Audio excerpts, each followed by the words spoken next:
Recebemos na TV Erechim o membro do Comitê da AMAL no combate à Covid-19, Jackson Arpini, para falar da preocupação com o aumento de novos casos, vistos que estamos entrando em um período de feriado prolongado. Acompanhe. Na tarde da última quinta-feira, o Comitê da AMAL se reuniu em uma sessão extraordinária para falar sobre a coronavírus. Um momento de bastante atenção e onde é pedido à população muito cuidado. Jackson, foi uma reunião necessária neste momento. Boa noite aos telespectadores da TV Erechim, uma saudação especial à minha amiga Sandra. E como muito bem colocou, nós realizamos, tendo em vista as circunstâncias, uma reunião extraordinária para avaliar o cenário da epidemia a nível regional, tendo em vista que os nossos indicadores, oriundos da Plataforma Regional de Monitoramento, têm sinalizado para um aumento no número de casos ativos. Isso fez com que nós colocássemos a região em atenção. No momento ainda não é em alerta, porém estamos em atenção no que diz respeito ao monitoramento dos próximos indicadores para ver se essa curva segue num desenho ascendente ou entra em estabilização. Jackson, a gente percebeu nos últimos dias muita aglomeração, muita festa clandestina, inclusive teve a polícia fechando essas festas, vários vídeos divulgados dessas pessoas, principalmente os jovens. O que dizer neste momento? Houve um relaxamento? Sandra, extremamente importante a pergunta. Nós estamos verificando que com a chegada da imunização, há uma negligência, um relaxamento por parte da população. Nós estamos diante do processo pandêmico, nós estamos diante do temido coronavírus e não há momento ainda para relaxamento ou negligência dos protocolos sanitários. A chegada da imunização é uma importante ferramenta de colaboração no processo de enfrentamento, até porque poucas pessoas estão sendo imunizadas. Então não há espaço para que haja aglomeração de pessoas. Nós verificamos no final de semana que passou, infelizmente, algumas notícias que não contribuem em nada no enfrentamento. As pessoas estão se aglomerando, as pessoas não estão utilizando mais a máscara de proteção individual e isso terá reflexo nos indicadores da Covid. Esses reflexos serão um aumento no número de casos ativos, logo na sequência um aumento das taxas de ocupação dos leitos hospitalares, tanto de leitos de UTI como de leitos clínicos, e no indicador mais tardio nós poderemos ter, infelizmente, mais óbitos. A gente tem um exemplo muito claro o que aconteceu em Manaus, falta de leitos, falta de respiradores e pacientes precisando se deslocar a outros estados para poder serem tratados. Embora no Brasil ainda não precisamos fazer um segundo fechamento de tudo, em outros países isso já aconteceu em virtude de aumento novamente de casos, não quer dizer que amanhã depois não precisaremos fechar novamente? A população tem que compreender, Sandra, que nós estamos atravessando um processo de pandemia. E um processo de pandemia exige a colaboração da população no que diz respeito à adoção dos protocolos sanitários. Caso isso não ocorra, se houver negligência, se houver relaxamento, nós vamos ter reflexos nos indicadores. Todos são sabedores que com o surgimento da pandemia ocorreram inúmeros reflexos na saúde, na economia e na sociedade. Nós estamos trabalhando, um conjunto de ações no sentido de minimizar esses reflexos. Para tanto, nós precisamos, obviamente, da colaboração da população. Os indicadores da Covid são o reflexo do comportamento da sociedade. Se a sociedade não se comportar de forma adequada, nós teremos indicadores negativos.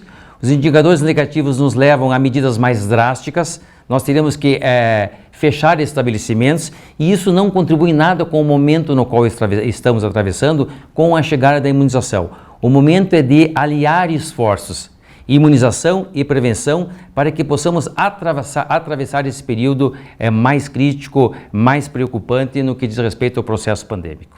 Poucas vacinas chegaram até a nossa região. Erechim, por exemplo, não chegou a 5.000 vacinas. Mas no meio dessa chegada de vacinas também houve algumas denúncias não formalizadas, é claro, de pessoas que não pertencem aos grupos prioritários e que estão recebendo a sua vacina e inclusive postando em redes sociais. Qual é o posicionamento e qual é a verdade de tudo isso?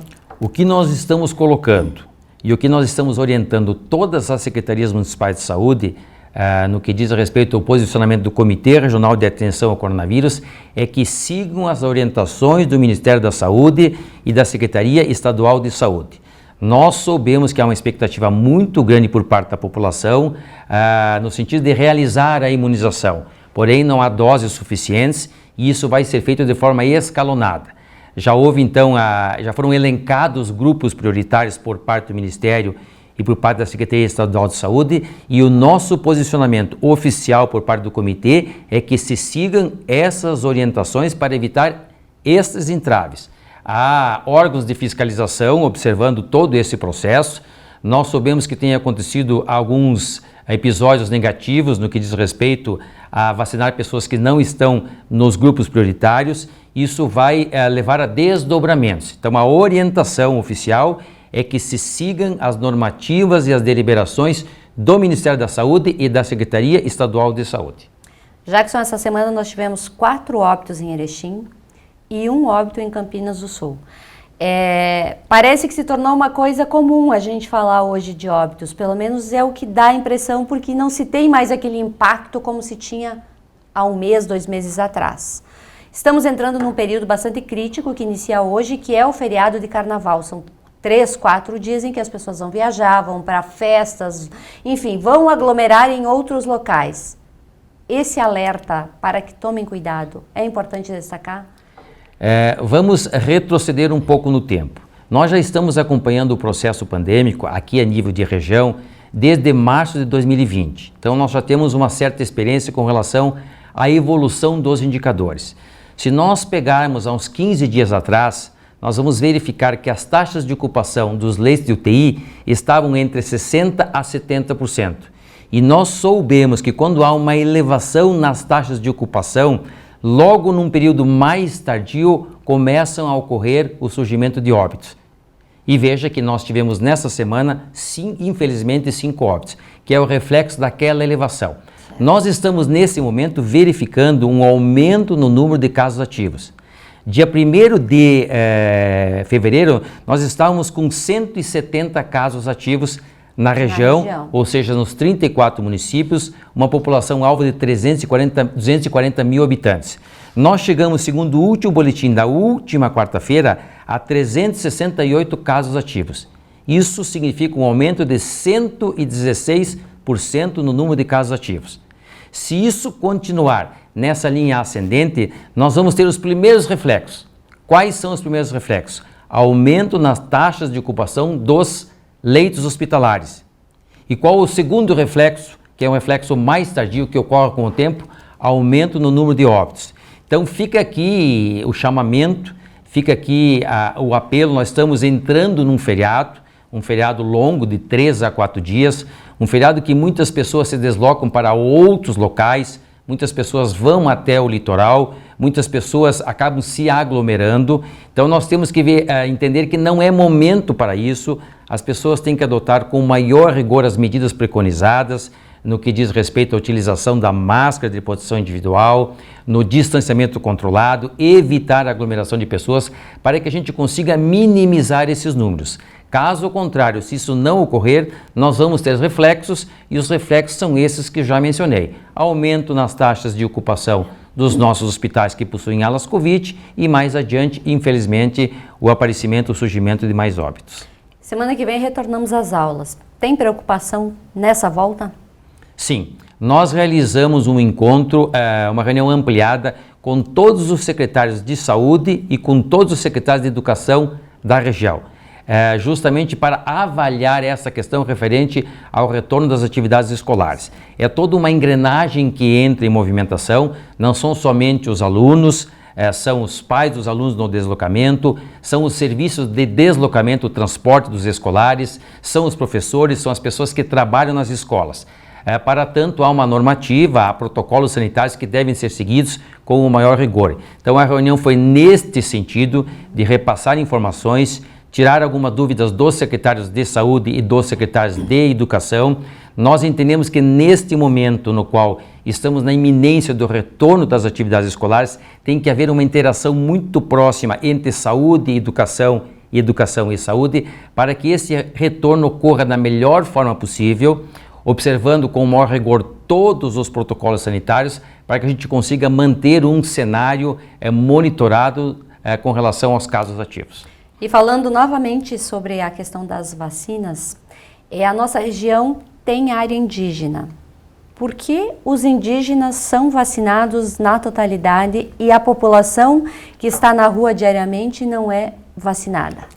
Porque todos são sabedores que a população indígena ela tem peculiaridades e particulares com relação ao seu convívio, entende? A questão de estar em reservas indígenas.